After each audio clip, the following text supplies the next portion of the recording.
那是一个闷热的让人透不过气的夜晚。大学图书馆的中央空调在晚上10点半准时关闭，剩下的半个小时就像是把所有人关进了一个巨大的蒸笼。空气里弥漫着陈旧纸张发酵的味道，还有那种混合着荷尔蒙与焦虑的汗水味。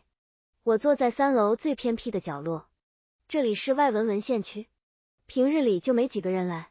更别说是临近闭馆的深夜。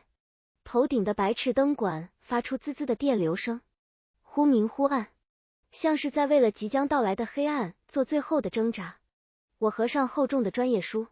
揉了揉酸胀的太阳穴，正准备收拾东西离开。四周安静的可怕，只有远处管理员拖动椅子的摩擦声，还有窗外偶尔传来的几声蝉鸣。就在我起身的那一刻，一阵奇怪的声音钻进了我的耳朵。那声音很轻，轻的就像是羽毛划过丝绸，如果不仔细听根本察觉不到，但在这死寂的深夜里，它却像是一根烧红的针，瞬间刺破了空气的表层，扎进了我的神经末梢。起初我以为是老鼠，或者是风吹动窗帘的声音，但很快我就否定了这个猜测。那个声音有着某种特殊的韵律，断断续续，时高时低，像是在极力压抑着什么，又像是某种液体在狭窄的管道里被强行挤压。我屏住呼吸，身体僵硬地站在原地，心脏开始不受控制的狂跳。那是一种名为窥探的本能，在道德的防线崩塌之前，我的脚已经鬼使神差地迈了出去。声音是从书架的最深处传来的，那是 K 区，存放着那些晦涩难懂的德国哲学原著。平日里那里积满了灰尘，连保洁阿姨都懒得光顾。我放轻脚步，像个做贼的小偷，一点一点地挪动着身体，每走一步我都觉得自己像是在踩着钢丝。那种紧张感让我的喉咙发干，手心里全是冷汗，空气似乎变得越来越粘稠，带着一股说不清道不明的甜腻气息。那是少女身上特有的馨香，混合着汗水的味道，在高温的催化下发酵成了一种致命的催情剂。我躲在最后一排书架的侧面，透过那些大部头书籍之间的缝隙向里面望去。眼前的景象让我大脑在那一瞬间彻底死机，一片空白，所有的理智都被那一幕击得粉碎。是他，那个被全系男生奉为高岭之花的林青。平日里的他总是穿着最规矩的衬衫长裙，扣子永远扣到最上面一颗，脸上带着那种拒人于千里之外的冷淡，像是没有什么事情能打动他，也没有什么欲望能沾染他。她是那种连走路都带着风的女孩，干净利落，不染尘埃。可此刻的她却完全变成了另一个人，彻底颠覆了我对她的所有认知。她背对着我，身体紧紧地贴在那冰冷坚硬的铁质书架上，平日里那一丝不苟的长发此刻凌乱地散落在肩头，已经被汗水打湿，变成一缕一缕的贴在她白皙的近乎透明的后颈上。那截原本被衣领严密遮挡的脖颈，此刻因为充血而泛着一种诱人的粉红，像是一块上好的羊脂玉被扔进了滚烫的沸水里。她的双手反剪在身后，死死地抓着书架的边缘，指关节因为过度用力而泛白。那模样就像是一个溺水的人抓住了最后的一根浮木，又像是一个虔诚的信徒在接受某种残酷的洗礼。书架随着他的动作发出细微的颤抖，那些沉睡了100年的哲学家们恐怕做梦也想不到，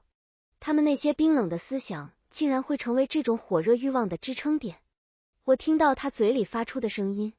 那是被手掌死死捂住后从指缝里露出来的呜咽，带着一种撕裂般的痛楚，又夹杂着某种令人头皮发麻的欢愉。那种声音就像是一把带着倒刺的钩子，一下一下地拉扯着我的耳膜。他的身体在剧烈的颤抖，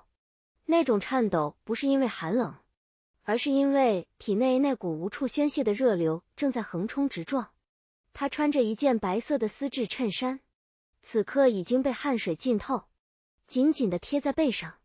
勾勒出他脊椎那条性感的沟壑。那一瞬间，我感觉自己口干舌燥，喉咙里像是有火在烧。我应该走的。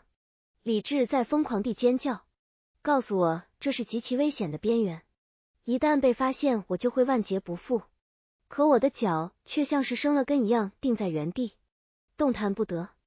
我的目光贪婪地在那道缝隙里游走，想要看清更多，想要知道这个平日里高不可攀的女神，在脱下那层伪装之后，究竟有着怎样一副令人疯狂的灵魂。突然，一阵震动声打破了这种微妙的平衡，是他的手机。放在地上的手机屏幕亮了起来，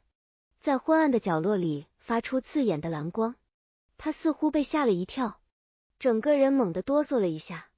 但他并没有停下来，反而像是被这种突如其来的惊吓刺激到了，动作变得更加急促，更加失控。他并没有去接电话，任由那个手机在地上嗡嗡作响。在那持续不断的震动声中，他的呼吸变得越来越急促，越来越沉重，就像是一台过载的发动机，即将到达崩溃的临界点。他的一只手松开了书架，缓缓地向下滑去。我看不到前面的景象，但我能想象得到那只手在做什么。那种隐秘的、贝得的、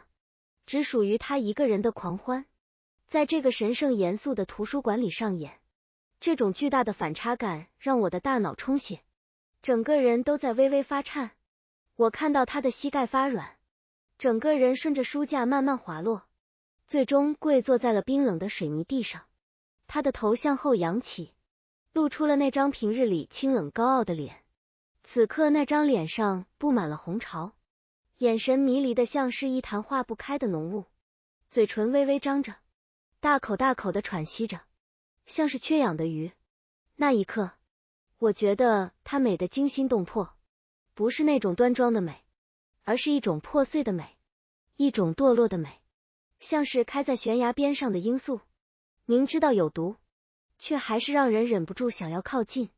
想要采摘，想要尝一尝那致命的汁液。就在这时，图书馆的广播响了起来，那是闭馆的提示音。冰冷的女声在空旷的大厅里回荡，提醒着所有还未离开的人，时间到了。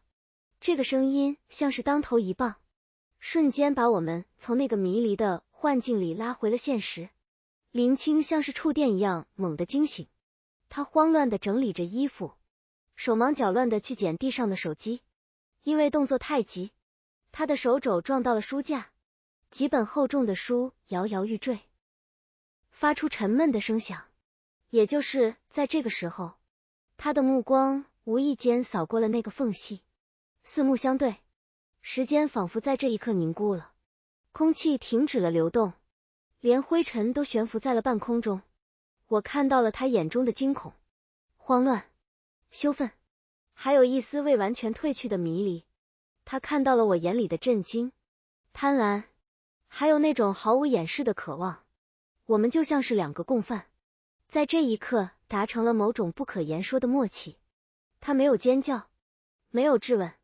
只是死死地咬着嘴唇，那本来就充血的嘴唇快要被他咬出血来。他的胸口剧烈起伏着，眼神里带着一种哀求，又带着一种威胁。那种复杂的眼神像是一张网，把我紧紧地罩在里面。我不知道哪里来的勇气，或许是被刚才那一幕彻底烧坏了脑子。我没有逃跑，而是慢慢的、试探性的伸出手指，抵在了自己的嘴唇上，做了一个噤声的动作。嘘，我在心里默默地说，这是我们两个人的秘密。他的身体僵了一下，眼里的惊恐慢慢褪去，取而代之的是一种复杂难懂的情绪。他深深地看了我一眼，那一眼里包含的东西太多了，多得让我根本无法解读。然后他抓起地上的书包，头也不回地冲向了出口。他的高跟鞋踩在地板上，发出急促而凌乱的哒哒声，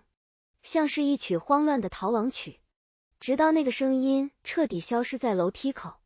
我才发现自己已经瘫软在了地上，后背全湿透了。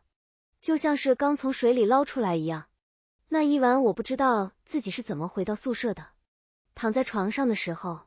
满脑子都是他在书架前那副失控的模样，那泛红的脖颈，那迷离的眼神，那压抑的呜咽，每一个细节都在我的脑海里无限放大，循环播放。第二天上大课，我走进阶梯教室的时候，一眼就看到了坐在第一排的林青，她又变回了那个完美无瑕的细花，穿着整洁的衬衫，头发梳得一丝不苟，脊背挺得笔直，正低着头认真地做着笔记。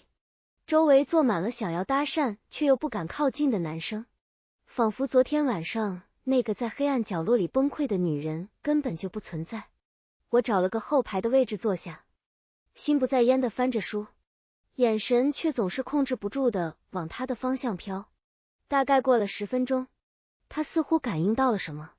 慢慢地转过头来，隔着几十排座位，隔着数百个攒动的人头，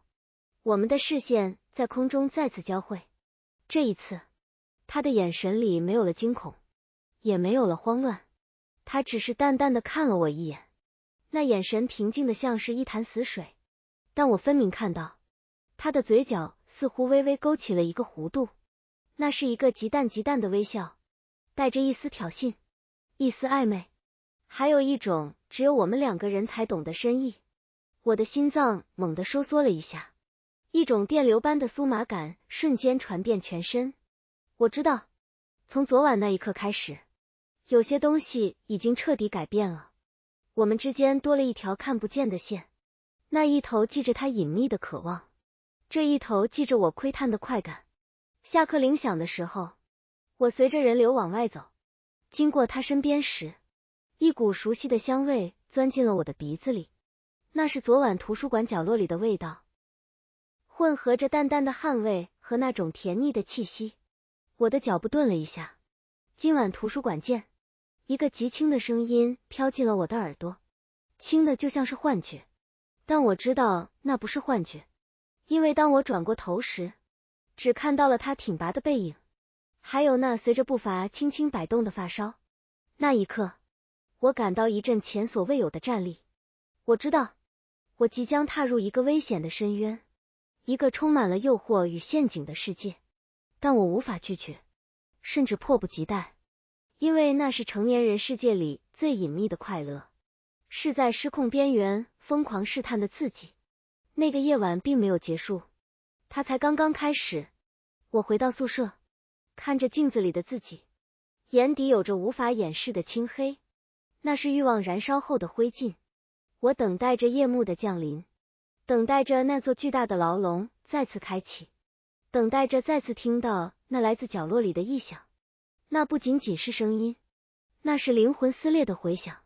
在这个光鲜亮丽的校园里，每个人都戴着面具，每个人都扮演着社会赋予的角色，好学生，乖乖女。只有在深夜的某个角落，在那个无人知晓的缝隙里，真实的自我才会像野草一样疯长。林青是这样，我也是这样，我们都是困在笼子里的野兽，在寻找着一个可以喘息的出口，而那个出口，或许就是彼此。我开始期待那个时刻，期待看着那层高贵的伪装被一点点撕碎，期待看着那个冰冷的女神在我的注视下融化成水。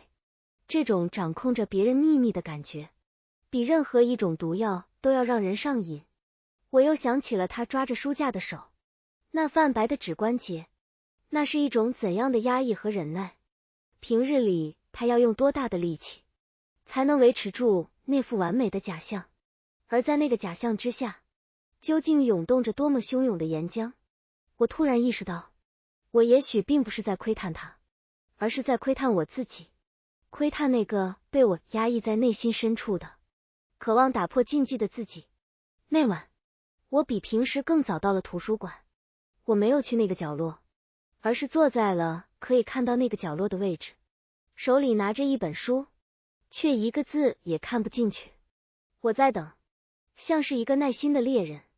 在等待着猎物主动走进陷阱。10点，10点半，10点40，图书馆的人越来越少，空气再次变得沉闷而粘稠，那种熟悉的味道开始弥漫，我的心跳开始加速，手心开始冒汗。然后我看到了他，他依旧穿着那身规矩的衣服，抱着几本书，目不斜视地走过我的身边。但在经过我的时候，他的手指轻轻地在我的桌面上敲了2下，哒哒，那是暗号，是邀请，是共沉沦的序曲。他径直走向了那个角落，那个 K 区，那个充满了灰尘与阴影的地方。我等了2分钟，然后合上书，站起身。在这个充满了监控与规则的世界里，我们正在进行一场最危险的游戏。我知道前方是悬崖，但我已经不想回头，因为悬崖底下的风景实在是太诱人了。我走向那个角落，脚步声在空旷的图书馆里回荡，每一步都像是踩在我的心尖上。当我走到书架前，看到那个熟悉的身影时，我知道我已经彻底沦陷了。这一次，他没有背对着我，而是正对着我，靠在书架上，眼神灼灼地看着我。那眼神里燃烧着2团火，那是足以将理智烧成灰烬的烈火。他没有说话，只是缓缓地抬起手，解开了衬衫的第1颗扣子。那一瞬间，我仿佛听到了理智崩断的声音。在这个深夜的图书馆里，在这个充满书香的圣地，我们将共同谱写一曲最荒唐、最疯狂，也最真实的乐章。这不仅是关于欲望的故事，更是关于孤独，关于压抑，关于2个灵魂在窒息的边缘互相取暖的故事。在这个巨大的城市里，在这个冰冷的体制下，我们都需要一点点的出格，一点点的失控，